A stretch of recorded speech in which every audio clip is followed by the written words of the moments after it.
হাতে একদম সময় নেই, তাহলে চলুন চটজলদি 10 মিনিটে বানিয়ে নিন ভাত রুটি পরোটার সাথে খাওয়ার জন্য স্পেশাল একটা আলু ভেন্ডির রেসিপি।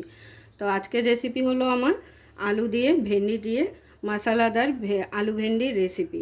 একদম সহজ পদ্ধতিতে ঘরোয়া উপকরণে আজকে এই রেসিপিটা তৈরি করে দেখাবো। তাহলে চলুন শুরু করছি আজকের রেসিপি। তাহলে আজকের রেসিপি হলো ভেন্ডি দিয়ে আলুর একটা স্পেশাল চচ্চড়িও বলতে পারেন বা ভুজিয়াও বলতে পারেন। তাহলে চলুন শুরু করছি। তো এটা করার জন্য আমি এখানে ভেন্ডি নিয়ে নিয়েছি প্রায় 250 গ্রামের মতো।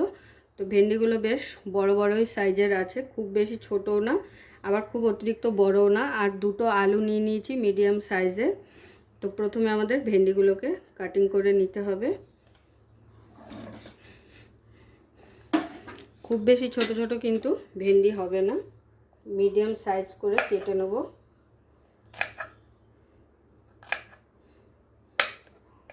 ঠিক এইরকম সাইজ রেখে ভেন্ডিগুলোকে কেটে নেব। সমস্ত ভেন্ডি আগে কেটে রেডি করে নেব।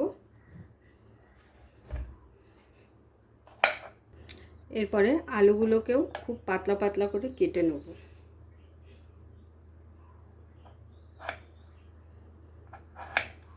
তো দেখুন আলু ভেন্ডি দুটোই কিন্তু আমার কেটে রেডি করে নেওয়া হয়ে গেছে।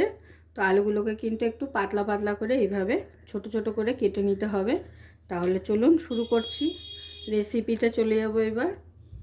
আর রেসিপিটা শুরু করার আগে একটা শুকনো মশলা রেডি করে আপনাদের দেখিয়ে দিই, যেটা ছাড়া এই আলু ভেন্ডির রেসিপিটা একদম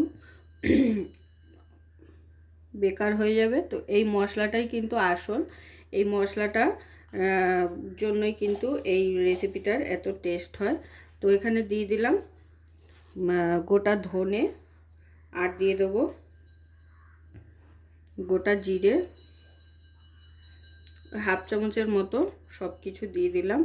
আর দিয়ে দেবো 4টে শুকনো লঙ্কা, ঝালটা আপনারা নিজেদের টেস্ট অনুযায়ী নিয়ে নেবেন। আর সঙ্গে দিয়ে দেবো কয়েক কোয়া রসুন। এটা কিন্তু আমাদের শুকনো পেস্ট করতে হবে, কোনো রকম জল চলবে না।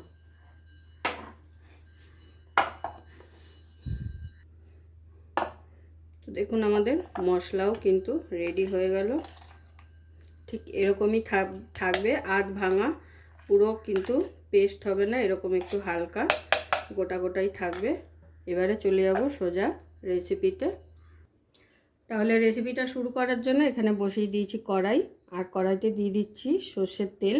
প্রথমে আমাদের ভেন্ডিটাকে হালকা করে ফ্রাই করে নিতে হবে, একদম হালকা, খুব বেশি না, একদম হালকা করে ফ্রাই করে নেব।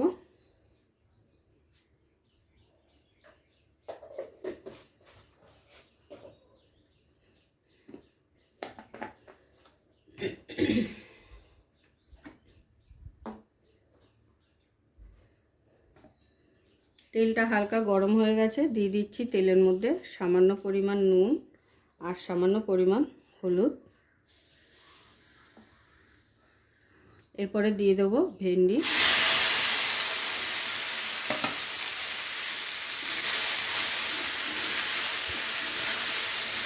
তো দেখুন ভেন্ডিগুলো ঠিক এরকমভাবে হালকা করে ভেজে নিতে হবে। আমার ভেন্ডিটা ভেজে নেওয়া হয়ে গেছে। এবার আমি ভেন্ডিটাকে প্লেটে তুলে নেব।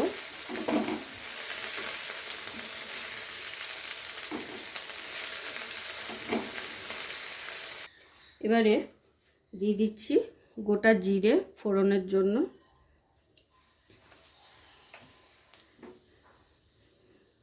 জিরেটা দেওয়ার পরে তেলের মধ্যে হালকা নাড়াচাড়া করে নেব।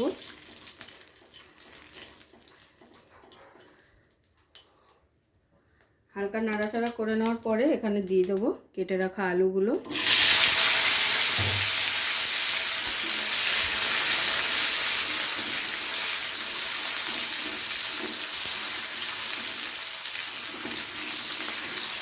আলুটাকে একটু লাল লাল করে প্রথমে ভেজে নিতে হবে। তো দেখুন আলুগুলোকেও কিন্তু হালকা লাল লাল করে আমার ফ্রাই করে নেওয়া হয়ে গেছে, দেখে আশা করি বুঝতেই পারছেন। এবারে আলুর মধ্যে দিয়ে দেবো স্বাদ অনুযায়ী লবণ, আর দিয়ে দেবো পরিমাণ মতো হলুদ। ব্যাস, এখানে কিন্তু আর কোনো মশলা পড়বে না।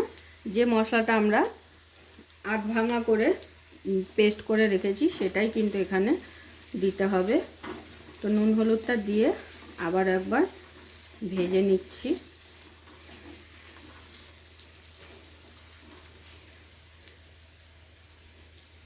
এরপরে আলুর সাথে ভেজে রাখা ভেন্ডিগুলো অ্যাড করে নিলাম। ভেজে রাখা ভেন্ডিগুলো দিয়ে আলু আর ভেন্ডি খুব একসাথে ভালো করে মিশিয়ে নিচ্ছি। ভালো করে মিশিয়ে নেওয়ার পরে এখানে দিয়ে দেবো এবারে সেই রেডি করে রাখা আমাদের মশলাটা।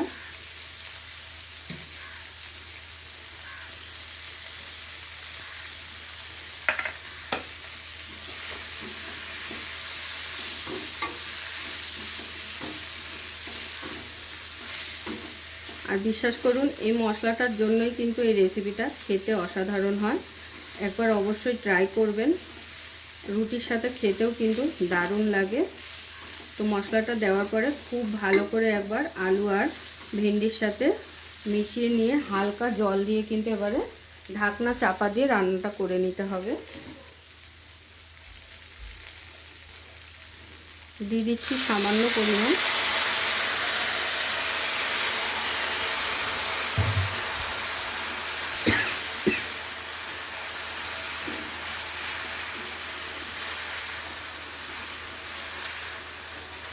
পরিমাণ জল দিয়ে এবারে গ্যাসের ফ্লেমটাকে লোতে করে ঢাকনা চাপা দিয়ে রান্নাটা করে নেব, যাতে করে আলু আর ভেন্ডিটা খুব ভালোভাবে সেদ্ধ হয়ে যায় ভেতর থেকে। তো প্রায় 5 মিনিট হয়ে গেছে, আমি ঢাকনা চাপা দিয়ে একটু রান্নাটা করে নিয়েছি। এবারে ঢাকনাটা খুলে আবার একবার হালকা করে একটু নাড়া দিয়ে দেবো। আর দেখুন এত সুন্দর একটা কালার এসেছে, দেখতে কিন্তু অসাধারণ লাগছে আর খেতে কিন্তু আরও টেস্টি হয়। তো এইভাবে ঢাকনা চাপা দিয়ে যদি একটু রান্নাটা করে নিতে পারেন তাহলে খুব ভালো হয়। আলুগুলো খুব ভালোভাবে সিদ্ধ হয়ে যাবে আর ভেন্ডিটাও কিন্তু খুব ভালো করে সিদ্ধ হয়ে যাবে। তো আলু কিন্তু আমার প্রায় সিদ্ধ হয়েই এসছে 90%। তো আর একটু ঢাকনা চাপা দিয়ে আমি রান্নাটা করে নেব। তো আবারও প্রায় 5 মিনিট হয়ে গেছে, ঢাকনা চাপা দিয়ে রান্নাটা করে নিয়েছি। এবারে গ্যাসের ফ্লেমটাকে একটু হাইতে করে আর একটু ভাজা ভাজা করে নেব, লাল লাল করে। এতক্ষণ কিন্তু আমি গ্যাসের ফ্লেমটাকে লোতে করে খুব ভালো করে সমস্ত কিছু সিদ্ধ করে নিয়েছি। এই দেখুন একটা আলু দেখিয়ে দিচ্ছি, খুব ভালোভাবে কিন্তু আমার আলুগুলো সেদ্ধ হয়ে গেছে।